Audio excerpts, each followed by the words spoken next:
My radius rods are still allowing my shock mounts on the bottom to twist a little bit. This is taking care of most of it, but I can see that there's still a little bit of bounce going on down here, and that's because my radius rods are twisting, which they are allowed to do. So that means, and it looks like it's not twisting at the back, only twisting on the front. And it might be a matter of having to stiffen these up more. So maybe we're going to be running a bracket. Well, I can't run a bracket from this hole. Well, I can. No, I can't. Only on one side I can.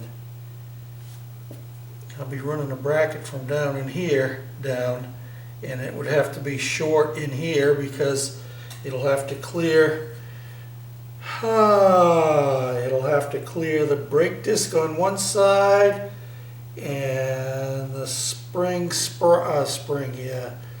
chain sprocket on the other side. But it's working, and I'll be able to tell better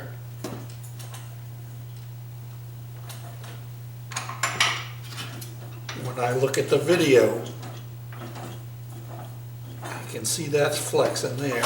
Definitely is. That's my couple of hours work for today, making that top bar.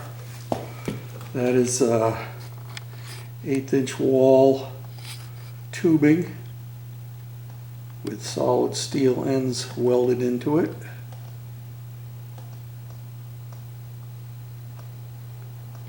Right there. Yeah.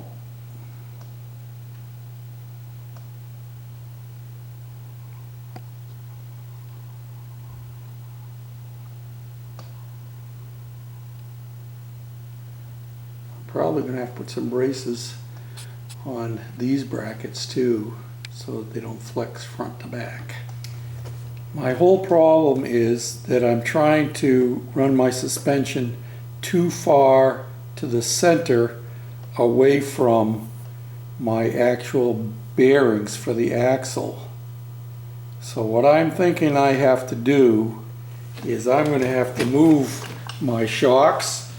I can't tilt them the way everybody wants me to. A lot of people said I need to tilt them at more of an angle like this, but that's kind of hard to do where you get sprocket on one side and you're going to have a similar size deal on the other side with the brake rotor. So rather than trying to do this to get out there, I think what I'm going to do is, this is just welded across the top, not on the bottom. These brackets are bolted on down there. I think what I'm going to do is I'm going to take my shocks and I'm going to move them right out here, right on the outside. The bottom will get mounted down here. I'll run a rod all the way across so that the shock will be mounted out here. And if I need to stiffen whatever rod I use, that'll be easy to do up to here. So that's my next plan of attack. P.S. Can't see it very well from here, and I'd have to take the wheel off you to see it on the outside.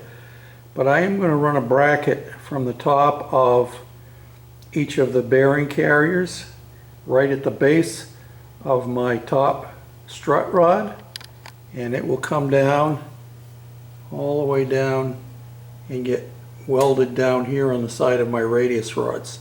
That actually may help to deal with some of my problems with twisting of the radius rod. But I only have one on there. I've got to finish stripping the plastic off of the brackets, but that's what they're going to look like. They won't be showing outside of the tires because the tires will bury them.